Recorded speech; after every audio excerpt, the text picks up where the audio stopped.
first of all, first and foremost, Jalen Hurts has clearly improved as a passer. And their passing game is clearly improved. But they rely on their running game to get themselves out of trouble because it's so good. So they lead the NFL in rushing attempts, and then they lead the NFL in rushing touchdowns as a result.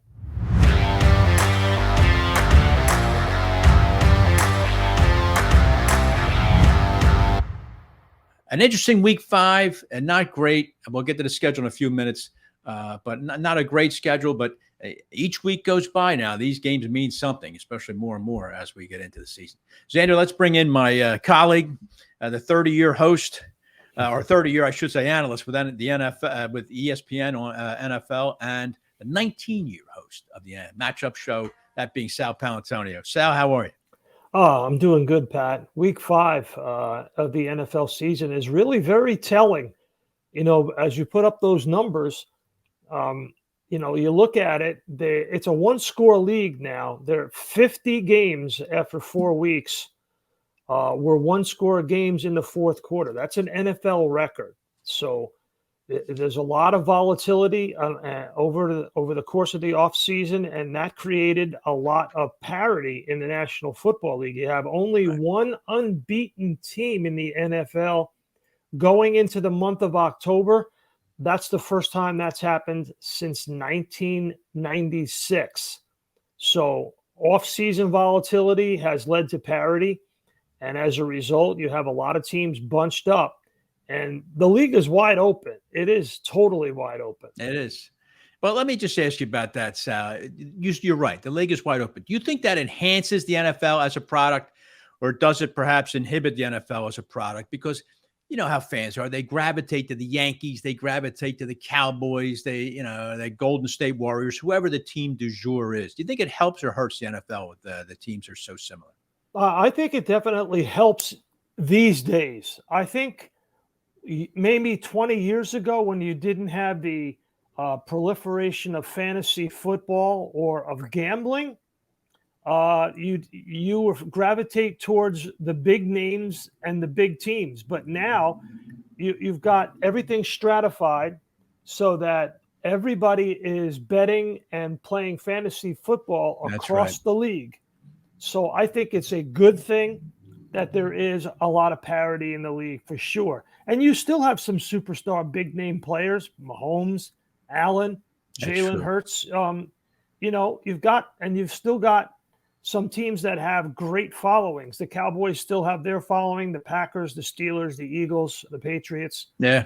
It goes both ways. But I think, getting to your point, I kind of agree with you about the Eagles that they're, although they're the only unbeaten team, they're not truly a dominant team that is going to put teams away because they just don't have enough firepower right now in the passing game. Right.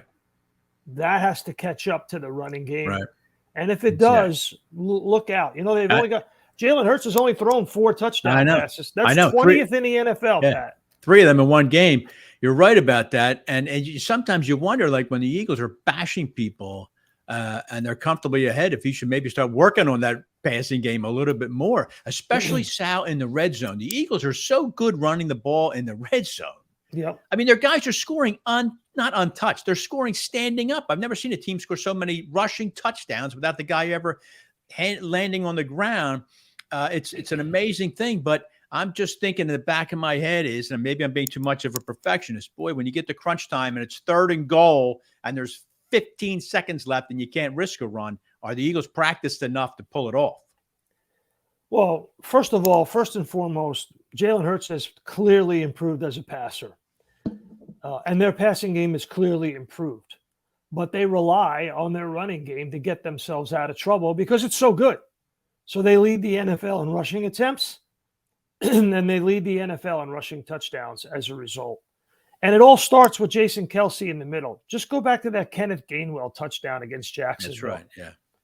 I mean, he just demoralizes the middle of that Jacksonville front 7, bulldozes the nose tackle, and then he goes looking for other guys to block. Yeah. Like, it's like, hey, let's clean up aisle 5. There's a mess on aisle 5. I got to go clean it up. Yeah. I mean, he is amazing. And considering they lost 2 of their 5 starting offensive linemen in that game, what a tremendous coaching job by Nick Sirianni, Jeff Stoutland, and Shane Steichen.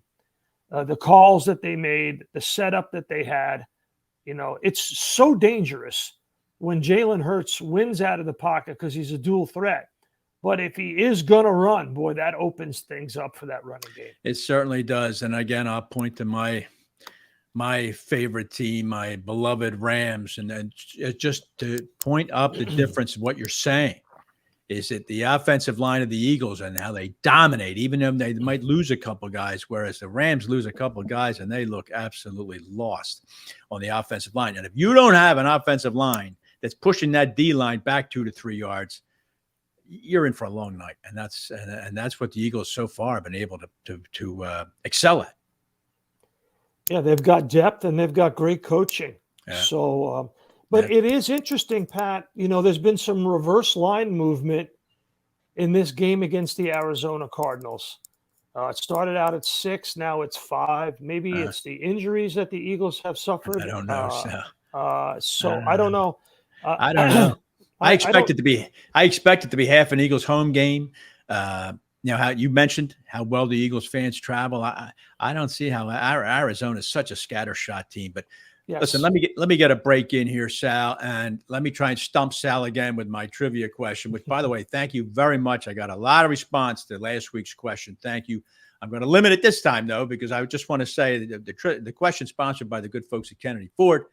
The first person to answer me at TWIPF Pat on Twitter, or you can text the network at JAKIB Sports, is going to win a fabulous This Week in Pro Football t-shirt, not available in stores. The question is this: the last 10 years, not including this year so far, the last 10 years, just name me the player who scored the most touchdowns in the NFL. The last 10 years, 2012 to 2021, who scored, not quarterback passes, who scored the most touchdowns, okay? So everybody shoot me at TWIPF Pat or at JAKIB Sports, all right?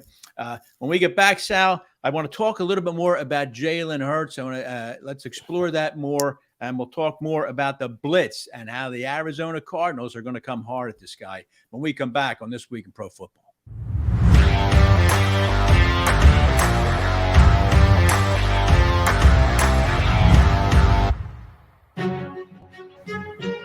Welcome back. This Week in Pro Football, Pat Callahan, along with my great friend and a 19-year host of the NFL Matchup Show on ESPN, Sal Paolantonio. Sal, I still got about 80 questions for you, so please be your usual clipped, near British self here. You had mentioned, or we were talking earlier about the Eagles, but I want to get to Jalen Hurts. But the Eagle defense, Sal, they are 3rd in yards allowed, 1st in turnover differential, and 1st in sacks. How good is this defense, and how did it become so good seemingly under the radar? And how about this? Hassan Reddick leads the NFL in strip sacks over the last 4 seasons. How about that? So, there are a lot of things good about this defense. I think it all goes back to the additions of James Bradbury and to Gardner Johnson, the safety that they picked up late in the season. That has just given them confidence on the back end and allowed Jonathan Gannon to basically call whatever he wants to call. And they are still only blitzing at a rate of about 20% of the time, which is 10th lowest in the National Football League. It's not like they are like Arizona leads the NFL in blitzing percentage, over 40%. And, they don't have any of the hardware right now that the Eagles do. So I think the additions of those 2 players has given Gannon a lot of confidence in what he wants to call. And then they're getting production. I mean, Reddick has really shown flashes. So is Fletcher Cox. Yeah. And, you watch Jordan Davis. When he's in there, he makes an immediate impact. Yeah. I agree. And to have only 20% blitz percentage when you lead the league in sacks, that is a powerful way to win football games because you can keep 7 guys in the secondary. And it really helps you. Now, speaking of the secondary now, just give me a word about Kyler Murray. I am not a fan of Kyler Murray as an NFL quarterback. And if you look, Sal, at overthecap.com, it's very interesting how to compare the two quarterbacks. Kyler Murray is going to call the Cardinals will write him $30 million worth of checks this year, while the Eagles will pay Jalen Hurts $1.16 million. Is Kyler Murray a cautionary tale? I mean, the Eagles are looking at a big, I don't want to say problem. They're looking at a big negotiation with Jalen Hurts. But is Murray a cautionary tale about young quarterbacks in the NFL? No, I don't think so. I think he's mutually exclusive because of a lot of his, built-in deficiencies as a player at the quarterback position. But having said that, all you got to do is go back to that Raiders game. His ability for second reaction plays, either throwing or running, his ability to create space between him and pass rushers, his ability to extend plays and just drive everybody crazy until somebody opens up.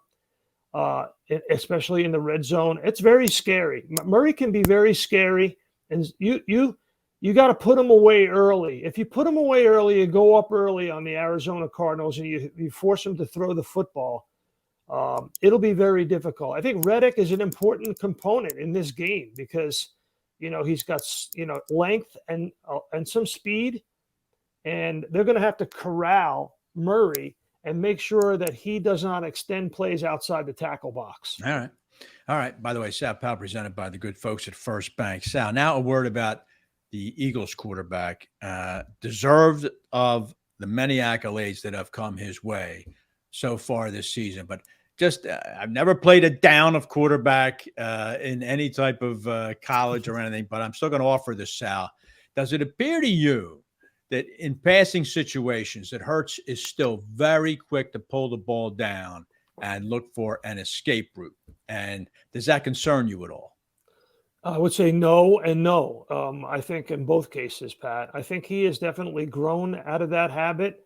Not completely, for sure. But, listen, you can win football games in many ways in the National Football League. All you got to do is go back and look at the first couple of years of Ben Roethlisberger. Ben Roethlisberger averaged 25 passing attempts a year for his first 2 years. Right. Jalen Hurts had 26 pass attempts against Jacksonville. Right. The old Dick Vermeil postulate, and we've talked about this on your show, This Week in Pro Football, for years and years and years. Dick Vermeil through John Jaworski drilled this into my head. Take the number of pass completions and the number of rushing attempts and add them up. Rushing attempts plus pass completions. Add those two up. And if you have a greater number than your opponent, you're going to win 90% of the football games. And you look at that game against Jacksonville, and what they did. They had 50 rushing attempts. And what was the number? And they had 16 pass completions.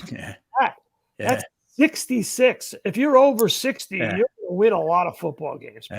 I'm over 60, so that's for sure. But I tell you that 50 rushing attempts, boy, I tell you that you talk about a recipe to win a football game. Right. Is to have that powerful a run game in Philadelphia, and it's really something to see, man. So you mentioned we talked about where the Eagles are in the stratosphere here. So let's settle it on three things. Number one, the old adage is you can only beat who's on the schedule. Right. So they're doing that. That's good. If you have a running game travels. If you have a defense travels. Right. The last thing you want to do is put too much on your young quarterback while he's developing his game. We've seen that countless times, and we've seen it fail countless times. Agreed. Don't do it. Agreed. Don't do it. Right. It's a big, fat mistake when you have a young quarterback. And, Pat, if you look at their schedule, what team in the remaining schedule that the Eagles have would be favored over the Eagles right now? I don't see one on the horizon, Sal. I really don't. I don't see anybody they play in the AFC, and I don't. the Packers. I think the Eagles are going to be. I think the Eagles will be favored against Green Bay. It's going to be close. I certainly think next week they play Dallas. Right? The Eagles are going to be the favorite against Dallas. Absolutely, that game is in Philly. Both of those games are in Philly. Yeah. So if there are some deficiencies, I don't want to leave you with any deficiencies. We're about to wrap up this segment, but if I'm Howie Roseman, I'm looking for another running back. If I'm Howie Roseman, I'm combing the wire to make sure I have offensive linemen. If I'm Howie Roseman, I'm looking for another corner for sure. Yeah. So, the running, if you're going to run it 50 times a game, you're going to need running backs. Yeah, that's fair. That is fair to say. All right, listen, we got a minute to go, Sal. Let me just get around the leg with you here, hit you with a couple games. It's not a great schedule this week, but a couple of games of interest. Cincinnati travels to Baltimore for the Sunday night game. The Ravens, tell me psychologically, how deflated are the Ravens going to be? They got to come right back now, play a division opponent that beat them twice last year after another dreadful collapse at home against Buffalo. Oh, I got Cincinnati all the way in that game. I've watched a lot of those games, and last year I covered both of them. Cincinnati has their number, and Cincinnati's getting better. You watch; they're going to get better, gradually better. They have a lot of talent on that team. They're going to win. They're going to win that division. Yeah. Cooper Rush brings his Dallas and his 3-1 Cowboys to Los Angeles to play a Rams team. I said in my open, I think it's really hungover, and I'm not sure any aspirin's going to solve it, Sal. Dallas, but that'll be a home game for the Cowboys too. How do you see this one going? Pat, the Rams can't block anybody. Yeah. They just Other than can't. that, they're pretty good. I mean, you mentioned it. Whitworth is gone. Yep. They can't block anybody. Yep. They don't have balance on offense. Yep. They couldn't block the Niners, and the Cowboys have a better pass rush than the Niners. They just do. Yeah. And I'll tell you, I know you know me well enough, but I go back 2 years ago, Sal. The Rams, of course, didn't have a first-round pick. Time for their pick in the second round. Creed Humphrey is sitting there. And the Rams pass him for someone named Tutu Atwell, a 149-pound wide receiver who was inactive for Monday night's game, while Humphrey is an all-pro. You just can't make mistakes like that. That's the way of it. Well, they got their Super Bowl, Pat. They got their Lombardi Trophy. Fair enough. You got me through that game. So I don't see them going very far this year right now. All right, listen, Sal, that was a great segment. I appreciate it very much. It was great having you on. Where are you this weekend, by the way? I am doing the call on ESPN Radio with Steve Levy doing the play-by-play. I'm the analyst in the booth for Dolphins at the Jets at MetLife Stadium. Pal. Good for you. We'll see if the Jets sitting at 2-2. How about the advent of New York football? Who would have thought that, Sal? It's always good for the league if New York's got. That's the truth. That is the truth. Yeah, so I look forward to your call of that game and look forward to talking to you again, Sal, very soon here on This Week in Pro Football.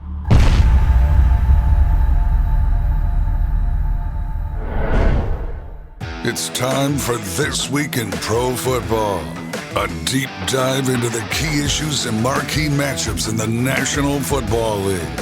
For the next 60 minutes, we invite you to sit back or lean in with host Pat Callahan as we preview the week's Eagles matchup, big games, breaking stories, and all news NFL. It's This Week in Pro Football, right now on JAKIB Sports.